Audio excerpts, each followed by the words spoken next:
ఆత్మలో అందం కలిగి ఉండాలా. ఆత్మలో ఏముండాలా? అందం కలిగి. దేవుడు మళ్ళీ గుర్తుపెట్టుకోండి, మనుషులు మాత్రమే శరీర సౌందర్యాన్ని కోరుకుంటారు, ఆత్మ సౌందర్యాన్ని కోరుకునేది దేవుడు. అందుకే సామెతలు 31వ అధ్యాయం ఏముంది? సౌందర్యము అందము మోసం చేస్తుంది, సౌందర్యము వ్యర్థం. ఏం అందము? శరీర సౌందర్యము, శరీర అందము ఆకర్షిస్తుంది, మోసం చేస్తుంది, నాశనం చేస్తుంది, మట్టిలో కలిపిస్తుంది. అయితే ఆత్మీయ సౌందర్యం దేవునికి కావాలి. దేవునికి స్తోత్రం కాదు. మళ్ళీ చెప్తున్నా, నువ్వు నీ రూపము ఎంత ఎట్లనే ఉన్నది దేవునికి అవసరం లేదు. ఎందుకో తెలుసా? నా వైపు చూడు. దావీదు అన్నలు వచ్చినారు, సమూయేలు పోయినాడు. సమూయేలు నువ్వు వాళ్ళ ఇంటికి పో, ఒకడు వస్తాడు, వాడిని నాశనం చేసేనాడు. ఒకడు వచ్చినాడు. ఎన్ని అడుగులు ఉన్నారు? ఉదాహరణ 7 అడుగులు ఉన్నాడు. ఎన్ని అడుగులు ఉన్నారు? 7 అడుగులు ఉండి కండలు తిరిగి వీరుడు సూర్యులాగా ఉన్నాడు. వాడు వచ్చినాడు, చేయి పెడతాంటే ఈడు కాదు, ఈడే రాజు అంటే బాగా కంటలు గుండెలు బండలు ఉండాలి, వీనికి అన్ని ఉన్నాయి ప్రభా. కాదు వాడు కాదు. ఇంకొకటి చెప్ప, ఏంది ప్రభా, రాజు అంటే కొన్ని అర్హతలు ఉంటాయి, అవన్నీ వీళ్ళకున్నాయి. ఇల్లేనా ఉన్నాయి, ఇంకోరు లేదు. ఇంకొకరున్నారు ప్రభా, చిన్నోడు గిట్టోడు అంత ఉంటాడు, చిన్నోడు అని తీసుకురా చూద్దాం. దేవుడు అన్నాడు, ఈడే అన్నాడు. ఏని ప్రభా, రాజు అంటే ఒక ఫిజిక్ ఉండాలా, ఒక కండ బలం ఉండాలా, ఒక గుండె బలం ఉండాలా, ఒక హైట్ ఉండాలా, ఒక వెయిట్ ఉండాలా, ఒక వైట్ ఉండాలా, అవన్నీ నాకేం రా అని ఏమన్నా తెలుసా? మనుషులు పై రూపము చూస్తారు, నేనైతే లోపల రూపం చూస్తాను. దేవునికి స్తోత్రం గాక. మనుషులు పై రూపాలు చూసి ఆకర్షించబడతారు, పై రూపాలు చూసి మోసపోతారు, పై రూపాల కోసం కోట్లు వేలు ఖర్చు పెడతారు. కానీ ఆత్మ సౌందర్యం కావాలా. అందుకంటున్నాడు, ఒలీవ చెట్టుకున్నంత సౌందర్యము. దావీదు చాలా సుందరుడు తెలుసా, చాలా అందమైన వాడు దావీదు. కానీ దావీదు అన్నాడు, నా ఆత్మ అందంగా ఉండాలి అన్నాడు. దేవునికి స్తోత్రం కాదు. అందుకే పాతకాలం డైలాగ్ తెలుసా, మనిషి ఎట్లుంటే బ్రా, మనసు బాగుండాలన్నాడు. కానీ వాక్యం ఏముంటుంది తెలుసా? అది వాక్యమే. వాక్యం అంటుంది ఏముంటుంది తెలుసా? ఆత్మలో సౌందర్యం ఉండాలా. మాటలు చూసేమో దయ్యంగా మాట్లాడతారు, రూపం చూసేమో దేవదూతలు అనుకుంటారు. మనిషి ఏమో దేవదూతలో ఉంటారు, మాటలు మాత్రం కొరిమిదే అనుకునేట్టు ఉంటాయి. దేవుడు ఏం చేస్తాడు? అసహించుకుంటాడు. మనుషులు చూసేమో బా ఎంత బాగున్నారు వీళ్ళు, ఇంత అందం నాకు కూడా లేకపోయినా మనుషులు కూడా. దేవుడు అనుకుంటాడు వీళ్ళు కురూపిలే అనుకుంటాడు. అందుకే దేవుడు ఏం కోరుకుంటున్నాడు తెలుసా? నువ్వు ఆత్మలో సౌందర్యంగా ఉండాలి, నీ మాట తీరు సౌందర్యంగా ఉండాలి, నీ మనస్సు సౌందర్యంగా ఉండాలి, నీ క్రియలు సౌందర్యంగా ఉండాలి. అందుకే కీర్తనలో దేవుడు ఒక మాట అంటాడు, 45వ కీర్తన 11వ వచనం. 45వ కీర్తన 11వ వచనం. నీ రాజు, నీ దేవుడు, నిన్ను చేసిన దేవుడు, నీ కొరకు ప్రాణం పెట్టిన దేవుడు, నీ కొరకు చనిపి తిరిగి లేచిన దేవుడు, తిరిగి నీ దగ్గరికి వస్తున్న దేవుడు రాజు ఏం కోరుకుంటున్నా? ఆయన నా పిల్లలు ఆత్మీయంగా సౌందర్యంగా ఉండాలి, మనస్సు సౌందర్యంగా ఉండాలి, బుద్ధి సౌందర్యంగా ఉండాలా. 45:11 దేవుని వాక్యం ఎంత మంచి మాట చెప్తున్నారు.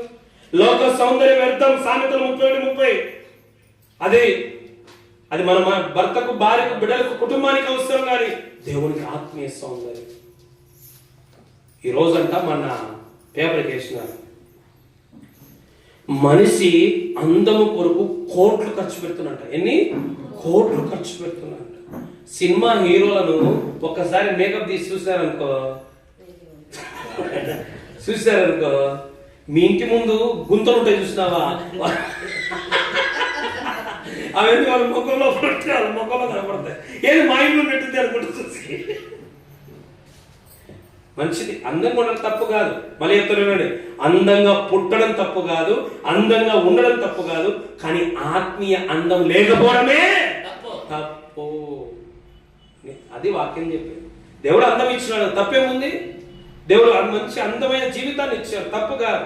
దానికోసము ఆత్మీయ సౌందర్యాన్ని పోగొట్టుకోకూడదు. దానికి పెట్టే ఖర్చు దీనికి పెట్టాలి. దేనికి? ఆత్మకు పెట్టాలి. నేను ఒకసారి అర్థంలో చూసి నేనే అనుకుంటుంటాను. ఎందుకో తెలుసా? నేను 2005లో రాయచోటికి వచ్చినప్పుడు 2005లో నా కలరు ఇప్పుడున్న కలర్కు అసలు మ్యాచ్ అయ్యే కాదు. నా రూపానికి ఇప్పుడున్న రూపానికి మ్యాచ్ కాదు. కానీ నా దేవుడు కోరుకున్న దానికి నేను ప్రాధాన్యత ఇవ్వాలి. దేవునికి స్తోత్రం కలుగుగా. ఎందుకంటే రేపు ఈ శరీరానికి కోట్లు డబ్బులు ఖర్చు పెడుతున్నాం. 3 పూట్ల స్నానాలు, 3 పూట్ల అన్నము, 3 పూట్ల ఎన్నో పెడుతున్నాం. రేపు చచ్చిపోయి గంట అయితే ఇంట్లో ఏమంటారు? తీసేయ్ లే, వాళ్ళ కూతురు కోవేట్లో ఉంది, అవి ఎప్పుడు వచ్చారని తీసేయ్ రే, ఇన్ని రోజులు నీకు అన్నం పెట్టిందిరా, అయితే ఏం చేయమంటావు? పూజించుకుంటావు, ఇంట్లో పెట్టుకొని తీసేయ్ అంటారు. చూసారా? దీనిలో ఆత్మ ఉన్నంత వరకే దీనికి విలువ, దీనిలో ఆత్మ ఉన్నంత వరకు దీనికి గౌరవము. దీనిలో ఆత్మ ఉన్నంత అక్క రా, చెల్లి తిను, అక్క కట్టుకో అంటారు. దీంట్లో ఆత్మ పోతానే తీసేయి, పూర్చేయి అంటారు. అంటే ఈ శరీరానికి విలువ ఇచ్చేది ఆత్మ. మరి ఆత్మకి ఎంత విలువ ఇవ్వాలి? మనం ఎంత ఖర్చు పెట్టాలి ఆత్మకు? ఎంత సౌందర్యం ఇవ్వాలి ఆత్మకు? అందుకని ఒలీవ చెట్టుకున్నంత సౌందర్యం నీ ఆత్మకు ఉండాలా?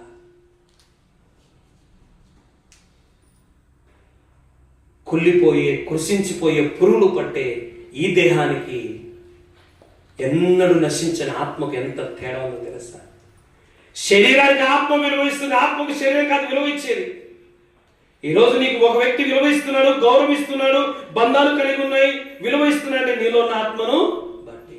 కనుక దానికి విలువ ఇవ్వండి, దానిని గౌరవించండి, దానిని బలపరుచుకుని, దానిని బ్రతికించుకుని, దానికి సౌందర్యం అవసరం. దేవునికి స్తోత్రం కలుగుగా. అందుకే దావీదు అన్నాడు, అయ్యా నా శరీరం ఎట్టున్నా నాకు అవసరమే, నేను ఆత్మీయంగా ఒలీవ చెట్టు అంత సౌందర్యం కలిగి ఉన్నా. దేవునికి స్తోత్రం కలుగుగా. కొద్దిమంది చూస్తారా, 2001వ సంవత్సరము మా ఊరికి ఒక పాస్టర్ వచ్చినాడు. 2001 మధ్యలో మా ఊరికి ఒక పాస్టర్ వచ్చినాడు కర్ణాటక నుంచి. నేను రక్షించబడినప్పుడే మా ఊరికి వచ్చిన ఆయన ఎట్లుంటుందో తెలుసా? కాకి రంగు ఎలా ఉంటుందో ఆయన రంగు అట్లా ఉంటుంది. కానీ ఆయన ముఖం ఎట్లుంటుందో తెలుసా?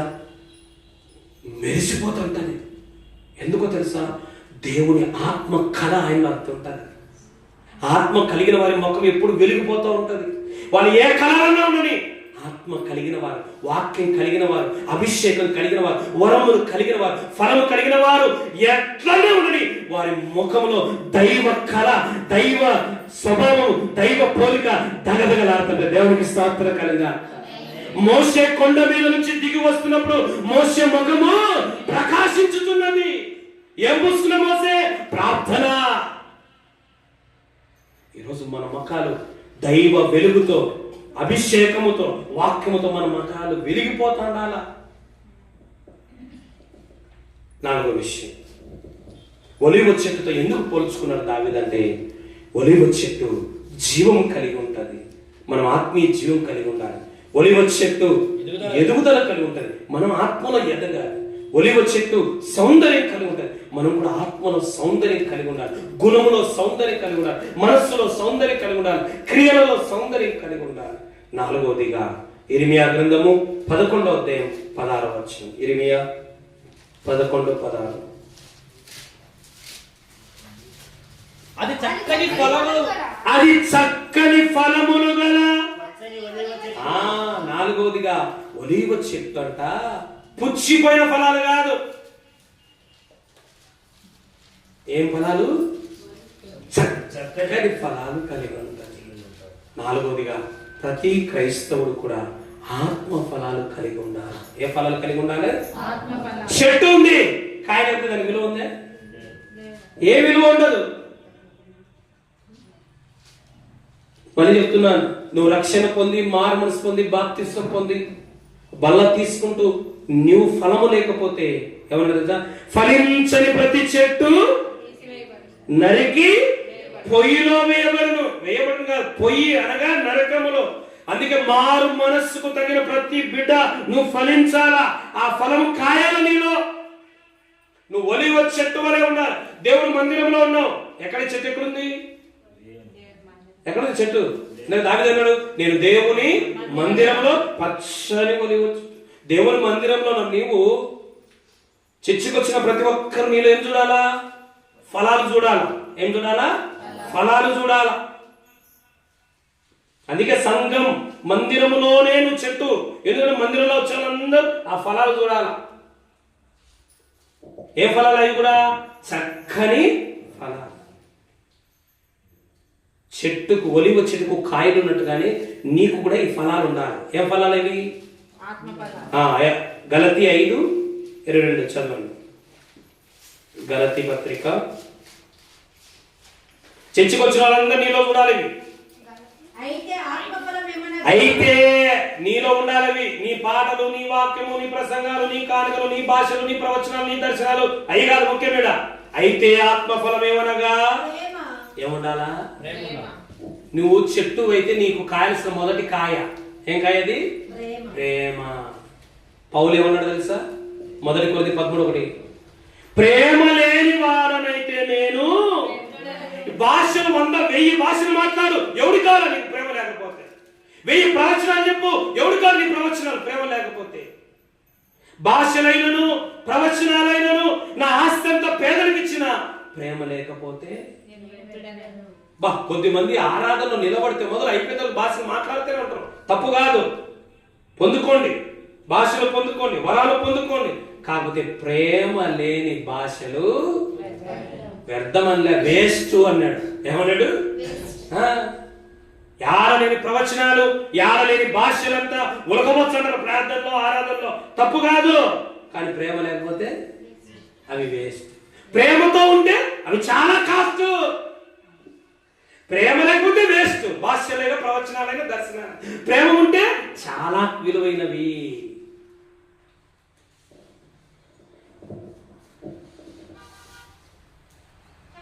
చర్చికి వచ్చే వాళ్ళను ప్రతి విశ్వాసి చూడాలా. కాయలు, ఈ చెట్టుకు కాయలు ఉన్నాయా లేవా? ఏం కాయ అంటది? ఒకటే కాయ, దాంట్లో ఈ గుణాలు, ప్రేమ. రెండవది ఎప్పుడు మాడిపోయిన మాకాలు వేసుకొని, ఎప్పుడు అటు నుంచి పాపం చేపట్టుకుని లాక్కొని వచ్చినట్టు ఎప్పుడు ఏడుపు కొట్టడం వేసుకుంటకూడదు. దేవుని సన్నిధికి వచ్చి సంతోషంగా ఆరాధించాలి, సంతోషంగా చప్పట్లు కొట్టాలి, సంతోషంగా పాటలు పాడాలి, సంతోషంగా ఆరాధన చేయాలి. ప్రపంచంలో ఉన్న బాధలన్నీ నెత్తి మీద ఉన్నట్టు ఇలా ప్రదర్శించు. తర్వాత సమాధానం. ఎప్పుడు కొట్టుకొని వచ్చాడు. అమ్మా నాయన, అక్కా చెల్లెలు, అత్తాకోడలు ఎప్పుడు కొట్టాడతారు. మళ్ళీ క్రైస్తవులు వీళ్ళంతా మళ్ళా భాషలు, ప్రవచనాలు, దర్శనాలు, నాకు వరాలు ఉన్నాయి, నాకు స్వస్థ. ఏం లాభం చెప్పు? కలిసి మాట్లాడలేవు, సమాధానం లేదు, విరోధమే విరోధమే విరోధమే, సమాధానం లేదు, ఐక్యత లేదు. ఎవడికి కాలయ్యా నీకు ఈ వరాలని? ఎవరికి? దేవునికి ఏమవసరం? దేవునికి కావాల్సింది ఫలం, సమాధానం ఉండాలి. భార్య భర్తల మధ్యలో, అన్నా చెల్లెల మధ్యలో, అక్కా చెల్లెలు. అన్యుల గురించి చెప్పాలా? నీ భర్త అన్యుడైతే నీకు ఆయన మధ్యలో సమాధానం తక్కువ ఉంటుంది. కానీ ఇద్దరు క్రైస్తవులు అయినప్పుడు ఇద్దరి మధ్యలో ఏముండాలా? సమాధానం ఉండాలి. అందుకే కొన్ని ఊళ్ళకు పోవాలంటే నాకు మనసు ఒప్పుకోదు. ఊళ్ళో పోవాలంటే కానీ ఇళ్ళకు పోవాలంటే. ఎందుకు తెలుసా? ఏం భాషమయ్యా, ఏం ఎప్పుడు కొట్టుకుంటారు, తిట్టుకుంటారు, రోడ్ల మీద అలసుకుంటుంటారు, ఏం చెప్తున్నారు చర్చిలలో? మేము చెప్పక కాదు, వాళ్ళు ఏం చావాలి అంతే. నేర్చుకోరు. అటప్పుడు అన్యులుగా ఉండేది మేలు కదా. ఏం మేలు? అన్యులుగా ఉండేది మేలు కదా. దేవుని బిడ్డల ఏమన్నాడైనా, అందువలనే నా నామము అన్ని జనుల మధ్యలో దూషించబడుతుందంట. అవమానం కదా దేవునికి. అన్యుడు చేస్తే రైటే వానికి, కానీ క్రైస్తవుడు చేయకూడదు. నువ్వు క్రైస్తవుడవా? నువ్వు నిజంగా ఒలివ చెట్టువా, కంప చెట్టువా? కంప చెట్టు అయితే ఎప్పుడు కూడా బట్ట టేస్ట్ లాగితే ఏమైంది? కానీ ఒలివ చెట్టు మీద బట్టేసి చెట్టు తట్టుంటది. ఎందుకంటే సమాధానం ఉంటుంది. తర్వాత దయ ఉండాలా. ఎప్పుడు చూసిన పనులు కొరుకుతుంటాను అది. అందుకే కొంతమంది తొందరగా ఊడిపోతాం. దయాలుత్వం, గుడ్నెస్, దయాలుత్వం, దయ ఉండాలి. దయ ఉండాలి. మనుషులు దయ కలగా, కనికరం ఉండాలి. రోజు దయ, కనికరం, జాలి లేకపోతే ఎట్లమ్మా? మెడలో మాత్రం బారెడు సిలువ ఉంటుంది. ఏమి లాభం చెప్పు? ఇంత చేసి నరకం పోవడానికి భక్తి కాదు కదా. అందుకే దావీదు, వద్దు నాయనా, నేను ఇట్టా ఉన్నాను, నేను ఒలివ చెట్టు వలె ఫలముతో ఉంటా. దేవునికి స్తోత్రకరంగా. తర్వాత ఏ తనము? ఇక్కడ కావాల్సిన మగతనము, ఆడతనం కాదు. ఏ తనం ఉండాలి మనకు? మంచితనం. అక్క చాలా మంచిది, లేకపోయినా పర్వాలేదు, మంచిదంటే సార్లే, చాలా వద్దులే, కనీసం మంచిది అక్క. అన్న చాలా మంచోడు, ఇది సంపాదించుకోవాలి. మీకు విషయం తెలుసా? బైబిల్ చెప్తుంది సుగంధ తైలము కంటే మంచి పేరు గొప్పది. మంచి పేరు గొప్పది. ఏముంది చెప్పు? ఎన్ని రోజులు చెప్పు? దీంట్లో ఈ రోషాలిక్ యాసిడ్ ఈ శరీరంలో ఎన్ని రోజులు ఉంటుంది? రాత్రి గుడికి అంటావు, దేవుడు రా అంటే వెళ్ళిపోతావు రాత్రికి. ఎందుకు ఈ రోంత జీవితానికి? దేవుడు ఏమన్నాడు? ఈ జీవితం ఎలాంటిది అన్నాడు? నీటి ఈ నీటి బుడగలాంటి ఈ జీవితానికి ఎందుకు ఇవన్నీ? మనకు మంచితనం బతుకుదాం. 2 రోజులు బతికిన మంచిగా బతుకుదాం. కలకాలము కాకిల బతకడం కంటే 6 నెలలు బతికిన హంసలాగా బతకాలి. తర్వాత విశ్వాసం కలిగి ఉండాలి. పిశాసులుగా ఉండకూడదు, విశ్వాసులుగా ఉండాలి. పిక్క తినకూడదు. ఏం చేయదు? పిశాసులు. విశ్వాసం ఉండాలి. కష్టమైన నష్టమైన వ్యాధి అయినా బాధ అయినా సమస్య అయినా శోధన అయినా దేవుడే చూసుకుంటాడు. నా విశ్వాసంతో బతకాలి. తర్వాత సాత్వికం. సాత్వికం సాత్వికం తగ్గింపు, దీనత్వం, అణిగి మణిగి ఉండే గుణం. రెచ్చిపోతే డాష్ అది నెక్స్ట్ వెంటనే చచ్చిపో. రెచ్చిపోతే పుచ్చిపోయినాక ఎందుకబ్బాయి? మీకు వచ్చింది తెలుసా? నేను మామూలు కాదు తెలుసు మీకు. మీ దగ్గర ఇంత సేవకుని కాదు, నేను మామూలు కాదు. సాత్వికం అంటే కూడా నాకు తెలియదు. అంత మిడిసిపడేవాడిని. దేవుని దగ్గరికి వచ్చినాం, అదంతా పాత జీవితం వదిలేసినాం, పూర్తి చేసినాం. బాప్తిసంతోనే సమాధి చేసేసినాం, అయిపోయింది. సాత్వికం కలిగి ఉండాలి, తగ్గింపు కలిగి ఉండాలి, మృదు స్వభావం కలిగి ఉండాలి. హెచ్చిస్తే వచ్చేది ఏముంది? అందుకే నేను కొన్ని నెలల కింద ఒక కొటేషన్ రాశాను. గర్వం సర్వం పోగొట్టేశాను, దీనత్వం దీవెనను తీసుకొని వస్తుంది. ఆ తర్వాత సెల్ఫ్ కంట్రోల్ ఉండాలి. ఆశా నిగ్రహం అంటే సెల్ఫ్ కంట్రోల్. ఇంకో మాట చెప్పండి, అన్ని తెలుగులో మనకు అర్థం కావాలంటే అణుచుకోవాలి. ఏం చేయాలా? కంటి కనబడినంత కావాలా, చెవికి వినబడినంత కావాలా, చూసినంత కావాలా అనుకోకూడదు. దానికి ఏం పెంచాలి? అప్పుడప్పుడు బ్రేక్ వేయాలి. మొత్తం నువ్వు దేవుని బిడ్డ అనుకున్నారా? దేవుని భక్తుల కాదు, మనకు మనమే అనుకోవాలి. నువ్వు దేవుని బిడ్డవా అని నీకు నువ్వే చెప్పుకుంటావా? కొన్నిసార్లు కళ్ళంటది, తీసుకో చేయండి. అప్పుడు నువ్వేనా? నీ ఆత్మ నీకు చెప్తుంది ఆల్రెడీ. ఆశా నిగ్రహం ఉండాలి. అందుకే నిగ్రహము విగ్రహం లాగా ఉండాలి. దేవునికి స్తోత్రం కలంగా నిగ్రహం ఉండాలి. తొందర పడిపోకూడదు. ఆశయాన్ని కంట్రోల్ పెట్టుకోవాలా, మాటలు కంట్రోల్ పెట్టుకోవాలా, చూపులు కంట్రోల్లో ఉండాలా, క్రియలు కంట్రోల్ ఉండాలా. ఆశ నిగ్రహం అంటే అదే ఆత్మ ద్వారా జరుగుతుంది. అదంతా ఊరికే జరగదు. తర్వాత అంతేనా? ఏ ఎక్కువ ఉండడం. ఎన్ని మొత్తం 9లో ఒక్కొక్క దాంట్లో 0.5% ఉన్న మనం ఫలించినట్టే. దేవునికి స్తోత్రం కలుగునా. ప్రతిరోజు అద్దం ముందుకెళ్ళి నల్లగైనా తెల్లగైనా సన్నగైనా లావైనా ముసలానైతేనా యవనస్తున్నా చూసుకుంటున్నట్టే అందులో ప్రేమ ఉందా? ఏమైనా తగ్గిపోయిందా? విశ్వాసం ఉందా? ఏమైనా తగ్గిపోయిందా? నిగ్రహం ఉందా? ఏమైనా తగ్గిపోయిందా? చూసుకోండి. మీ అంత భక్తులు భూమి మీద ఎవరు ఉంటారు? దేవునికి స్తోత్రం కలంగా. అలా చెక్ చేసుకోవాలి ప్రతిరోజు మనము. అప్పుడే తెలిసే మన లోపతపాలు, అప్పుడు ఇంకా బలపడతాం. దేవునికి స్తోత్రం కలంగా. ఒకవేళ నువ్వు చెట్టు పెద్దదే, ఆకులు బాగున్నాయి, కానీ కాయలేదు అంటే ప్రేమ లేదు, విశ్వాసం లేదు, ఆశ నిగ్రహం లేదు, అప్పుడు ఏం చెప్తాడు? మత్తయి సువార్త 3వ అధ్యాయం. మత్తయి సువార్త 3వ అధ్యాయం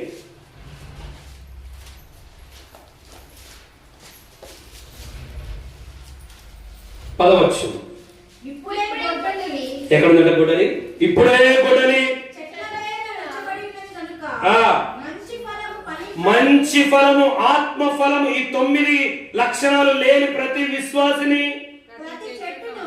విశ్వాసిని అదే చెట్టు నరికి వేయబడి ఎక్కడ వేయబడతారంట? అగ్ని ఆరదు, పురుగు సావని నిత్య అగ్నిగుండములో వేయబడాలంటే వేయబడే పరిస్థితి ఎందుకు తెచ్చుకుంటారు? వద్దు. గోటితో పోయేదాన్ని అంతవరకు తెచ్చుకోవద్దు. క్షమాపణ కోరదాం, సరి చేసుకుందాం. ప్రభు ఇప్పటి నుంచైనా నేను ఫలమున్న చెట్టుగా మారతా నాయనా అని దేవుణ్ణి అడుగుదాం. 5వ విషయం చెప్పుకొని ముగించుకుందాం.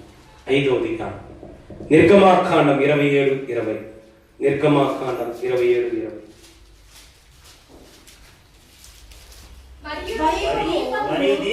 మరియు దీపము నిత్యము దీపం వెలగాలంటే, నిత్యము దీపము దగదగలాడాలి, ప్రకాశించాలి, వెలుగుగా ఉండాలంటే ప్రదీపమును అచ్చమైన ఒలీవ నూనె. 5వదిగా ఒలీవ చెట్టు నుండి ఏమొస్తుందంటే నూనె. మీకు విషయం తెలుసా? నా వైపు చూడండి. నువ్వు వెళ్ళి బజార్ పోయి లీటర్ కోకోనట్ ఆయిల్ ఎంత, లీటర్ ప్యూర్ ఒలివ్ ఆయిల్ ఎంత అని అడగండి. 500 ml ఎంత కాస్ట్ తెలుసా? అచ్చమైన ఒలివ్ నూనె చాలా కాస్ట్. నేను రాజంపేటకి వెళ్తే వాళ్ళ ఇంట్లో అందరూ కొలుస్తలేదు. వాళ్ళ భార్య దేవుని నమ్ముకుంది, నేను ఇంకో పాస్టర్ వెళ్ళాను. వెళ్తే వాళ్ళ మరిది ఇస్రాయల్ దేశానికి యుద్ధం జరుగుతుంది, మొన్న జరిగింది కదా ఆ గొడవలు యుద్ధాలు. అప్పుడు వాళ్ళ మరిది అక్కడ ఉన్నారు. అక్కడ ఉంటే మరిది తీసుకురమ్మంది, ఒలివ నూనె తీసుకురమ్మంటే వీళ్ళు పోలీసు డిపార్ట్మెంట్ కదా, ఇక్కడ తీసుకురాని కదా, తీసుకోకూడదని బ్యాన్ చేసి ఆపేశారు, అక్కడే పెట్టారు. చాలా విలువైన ఒలివ నూనె చాలా కాస్ట్. రోగాలకు పోతాయి నూనెతో. ఆ ఒలివ నూనె గాయాల మీద వేస్తే గాయాలు స్వస్థత వస్తుంది. తినడానికి వాడతారు ఒలివ నూనె, చాలా ఆరోగ్యం ఒలివ నూనె. ఏమంటే డబ్బులు ఎక్కువ కనుక మనం అంత వాళ్ళం. శనికాయలు మన శనికాయలునే వాడతాం బాగా. ఒలివ నూనె అంత రేటు. ఒలివ నూనె. అందుకే దావీదు నేను దేవుని మందిరానికి వచ్చిపోయే ఊరికే పేరుకే విశ్వాసని కాదు, నాలో జీవం ఉంది, నాలో ఎదుగుదల ఉంది, నాలో సౌందర్యం ఉంది, నాలో ఫలాలు ఉన్నాయి, నాలో అభిషేకం ఉంది. దేవునికి స్తోత్రకరంగా. నూనె అనేది దేనికి గుర్తంటే అభిషేకానికి. ఒక వ్యక్తి ఆత్మలో ఆరిపోకుండా ఉండాలంటే అందుకనే దీపము మండాల. దీపం అంటే సామెతలు. నరుని ఆత్మ యెహోవా పెట్టిన దీపం. నీ ఆత్మ ఆరిపోకుండా, నీ ఆత్మ మారిపోకుండా ఉండాలంటే, నీ ఆత్మ దీపం వెలగాలంటే నూనె ఉండాలా. ఏమిటా నూనె? అభిషేకం. పరిశుద్ధాత్మ అభిషేకం అనే నూనె నీ జీవితంలో ఉండాలి. మత్తయి సువార్త, లూకా సువార్త 4వ అధ్యాయం చదివితే అభిషేకము నా మీద ఉంది, బీదలకు నేను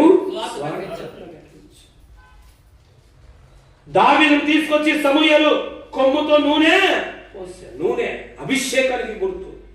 ఈరోజు ప్రతి విశ్వాసి కూడా చర్చికి వచ్చిపోవడం కాదు, పేరుకే చెట్టు కాదు, ఆ చెట్టులోంచి ఏం రావాలా? నూనె, అభిషేకం రావాలా. ప్రతి ఒక్కరు ఆత్మను పొందుకోవాలా, ఆత్మాభిషేకం పొందుకోవాలా, ఆత్మవరాలు పొందుకోవాలా, ఆత్మ ఫలాలు పొందుకోవాలా.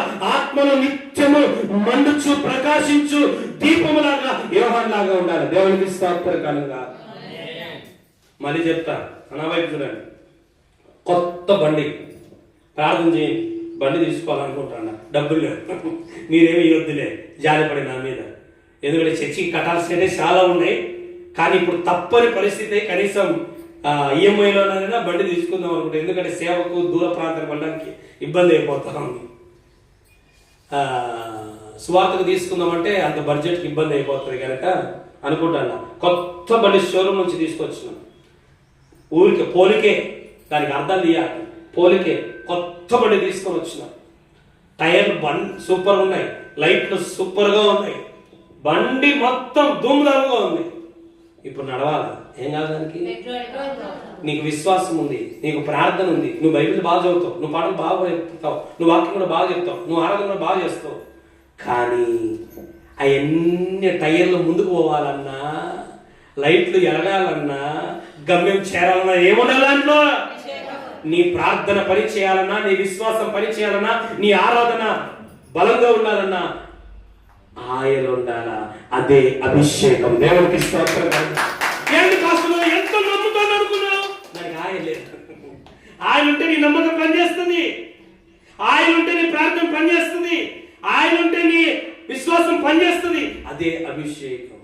మేడగది మీద 10 రోజులు ప్రార్థన చేశారు. ఈరోజు పెళ్లిళ్ళ కోసం ప్రార్థన చేస్తున్నారు, చదువు కోసం ప్రార్థన చేస్తున్నారు, ఉద్యోగం కోసం ప్రార్థిస్తారు. ప్రభువా నీ ఆత్మతో నన్ను నింపు నాయన, నీ అభిషేకం నాకు ఇవ్వు నాయన. ఆత్మ ఉన్నవానికి ఆత్మ లేనికి చాలా తేడా ఉంటుంది. ఈయన పదే పడిపోతుంటాడు, 2 రోజులు ఆత్మీయంగా ఉన్నాడు, 2 రోజులు మళ్ళీ పడిపోతాడు, తోచుమంటాడు. అదే ఆత్మ ఉన్నవాడు ఎన్ని వచ్చినా తట్టుకొని ముందుకు కొనసాగుతూ ఉంటాడు. దేవునికి స్తోత్రకరంగా. అందుకే అభిషేకం పొందుకోవాలి. ఆదివారం ఒకరోజు రావడమే మా కష్టమయ్యా, ఇంకా పొందుకున్నాడు రావాలి. అవసరం అది, నీ అవసరం. ఆయన అయిపోతున్న బండి తీసుకున్నాడు పోవాలా, పెట్రోల్ బండి కాడి పోవాలి, పెట్రోల్ బంక్ కాడి పోవాలా. ఆయన అయిపోయింది, మా ఊర్లో దొరుకుతుంది. అది కిరోసిన్ సగం పోసింటాడు, కిరోసిన్ సగం పోసింటాడు, సగం పెట్రోల్ పోసింటాడు. కానీ బంక్ కాడి పోయి కొట్టాలి. దేవునికి స్తోత్రం కనుక. ఇంటికాడ ఆయిల్ ఉంది, అమ్ముతాడు రాడు కూడా, కానీ అది నువ్వు కూడా ఇంట్లో ఎంత ప్రార్థన చేసుకుని, ఎంత ప్రార్థన చేసుకుని, ఎంత ఆరాధన చేసుకున్నా అంతే. కానీ బంకు దగ్గరికి రావాలి. దేవునికి స్తోత్రం కనుక. ఆ సమత చెప్పినాను. ఇక బండపల్లి శిక్షకి ఎక్కువగా హౌస్ విజిటింగ్, కుటుంబ ప్రార్థనలకు, సంఘ ప్రార్థనలకు తగ్గిద్దాం, ఎక్కువ పోవద్దు అని చెప్పిన. ఏం పాస్టర్ అని వాళ్ళు ఆదివారం తప్ప ఏ కార్యక్రమం రాయచుడు ప్రార్థనకు రానప్పుడు, వాళ్ళు మనతో కలిసి రానప్పుడు మనం ఎందుకు కలిసిపోవాలని చెప్పిన పాస్టర్ కూడా. మీరు ఆదివారం తప్ప ఏ ప్రార్థనకైనా రాయచుడు చర్చిలకు ప్రార్థన, ప్రతి ఆదివారం ప్రార్థన కాదు, స్పెషల్ పేర్లకు వస్తున్నారా? ఆన్లైన్ పేరుకి వస్తారా? నెలకు ఒక్క రోజు జరుగుతుంది ఆన్లైన్ పేరు. వస్తున్నారా? రారు. ఒకవేళ ఎవరైనా సేవకులు వస్తున్నారు, దూర ప్రాంతం నుంచి వస్తున్నారంటే వస్తారా? రారు. మరి మీరు మీ కొరకు ఇంత మేము కష్టపడి ప్రయాసపడుతున్నాం, మీరు సంఘముతో కలిసి రానప్పుడు మీతో కలిసి మేము ఎట్లా వస్తాం అనుకుంటున్నాం? ఎవరి కోసం? మీరు బలపడాలని, మీరు ఆత్మలో అభిషేకం, వరాలు, ఫలాలు పొందాలనే కదా. ఎంత ఖర్చు అయిన కూడికలు పెట్టేది ఎవరి కోసం? మా కోసం, మీకోసమా? మరి నెలకు ఒక్క రోజు ఆన్లైన్ పేరు కూడా మీరు రాకపోతే ఎట్లా? ప్రత్యేక కూడికలకు మీరు రాకపోతే ఎట్లా? పాస్టర్ మా ఇంట్లోకి రాలేని బాధపడుతున్నారు, మీరు చర్చికి రాలేదు, మేము ఎందుకు బాధపడము? మేము ఆడికి చెప్పినాం, ఆన్లైన్ పేర్లకైనా స్పెషల్ పేర్లకైనా వచ్చేప్పుడు మీరు ఎట్టో రండి, పోయేప్పుడు మేము దగ్గరుండి ఆటో పెట్టి మిమ్మల్ని ఇంటికాడ దించుతామని చెప్పినాం. వచ్చేప్పుడు ఎట్టగొద్దా రాండి, పోయేప్పుడు మాత్రం క్షేమంగా మిమ్మల్ని దించే బాధ్యత సంఘాంది అని మేము చెప్పినాం. ఇంకెప్పుడు ఎదుగుతారు మీరు? ఒకసారి రాయచూడి విశ్వాసం మిమ్మల్ని పక్కన పెట్టి చూసుకోండి. ఇప్పుడు చెప్తున్నా, ఎప్పుడు చెప్పలే. తెల్లారిన ప్రార్థనకు వస్తారు, మంగళవారం ప్రార్థనకు వస్తారు, శుక్రవారం ప్రార్థనకు వస్తారు, శనివారం ప్రార్థనకు వస్తారు, యూత్ మీటింగ్ వస్తారు, ఆన్లైన్ పేరుకి వస్తారు. బడపల్లి ప్రార్థన ఉంటే రాయచూడిలో వస్తారు, బడపల్లి ప్రార్థన బడపల్లిలో రారు, రాయచూడిలో వస్తారు. సిగ్గులో ప్రార్థన ఉంటే సిగ్గులో రారు, రాయచూడిలో వస్తారు. వాళ్ళే నా గొప్పలు. ఏ ప్రార్థనకైనా రాయచూడిలో రావాలన్నా రూల్ అదేమన్నా? మీరు విశ్వాసులే కదా, మీరు కూడా పర్లోకం పోవాలి కదా, మీరు కూడా సంఘ బిడ్డలే కదా. అంటే అర్థం ఆయిల్ లేదు, బండి నడవకపోవడానికి కారణం ఏంటి? ఏం లేదు. అది వాళ్ళ పెట్రోల్ ఉంది కనుకనే, ఆత్మ ఉంది కనుకనే ఎక్కడికైనా బండి పరిగెత్తాలి. ఈ బండి రిలీజ్ రాలేదంటే అర్థం ఏంటంటే దానికి ఆయిల్ లేదు. మీ బండి కాదు, ఈ బండికి. కనుక ఇప్పుడు నుంచి గుర్తు పెట్టుకొని ఈరోజు చెప్తున్నా, మీరు సంఘముతో సేవకుడు సేవకురాలతో కలిసి వస్తే మేము కూడా మీతో కలిసి వస్తాం. ఎంతైనా కష్టపడతాం, ఎంతైనా ప్రయాసపడతాం, ఏ స్థాయికైనా మిమ్మల్ని తీసుకెళ్తాం. మీరు మాతో కలిసి రాలేకపోతే మేము కూడా ఏమి. విద్యార్థి గురువుతో కలిసి వస్తే వారి ప్రయోజకుల్ని చేస్తాడు. సంస్థతో వర్కర్స్ కలిసి పనిచేస్తే వాళ్ళకి ప్రమోషన్ ఉంటాయి లేవా? మరి విశ్వాసం కూడా మీరు కలిసి వస్తుంటే మిమ్మల్ని ప్రయోజకులుగా వీళ్ళ కోసం ఎంతైనా చేయాలి, ఏమైనా చేయాలి, ఎంతైనా ప్రయాసపడాలి, ఎంత సమయం వేయాలని మాకు ఉంటుంది. అందుకే మా ఆశ, నువ్వు ఆత్మతో నింపబడితే నేను చెప్పాల్సిన అవసరం లేదు, నువ్వే పరిగెత్తావు. దేవునికి స్తోత్రకరంగా. అందుకే ఒలీవ చెట్టులాగా మారాల. మీరు ఒలీవ చెట్టు అభిషేకం పొందుకోవాలి. మనం చివరి మాట ప్రార్థన చేస్తుంది. ప్రకటన 11:4. ప్రకటన 11:4. మీరు భూలోకమునకు ప్రభువైన వాని ఎదుట నిలిచి ఉన్న 2 ఒలీవ చెట్లను దీపస్తంభములై ఉన్నారు. ఎవరు వీళ్ళు? ఏడవచ్చు చాలు. ఒలీవ చెట్టు దేనికి గుర్తుంటే సాక్ష్య జీవితానికి గుర్తు. ప్రతి ఒక్కరు సాక్ష్యం చెప్పాలా. ఏం చెప్పాలా? ఎక్కడ? ఒకటి చర్చిలో సాక్షి చెప్పాలి, రెండోది దేవుని గురించి లోకంలో సాక్ష్యం చెప్పాలి. నువ్వు స్కూల్ ఉంటే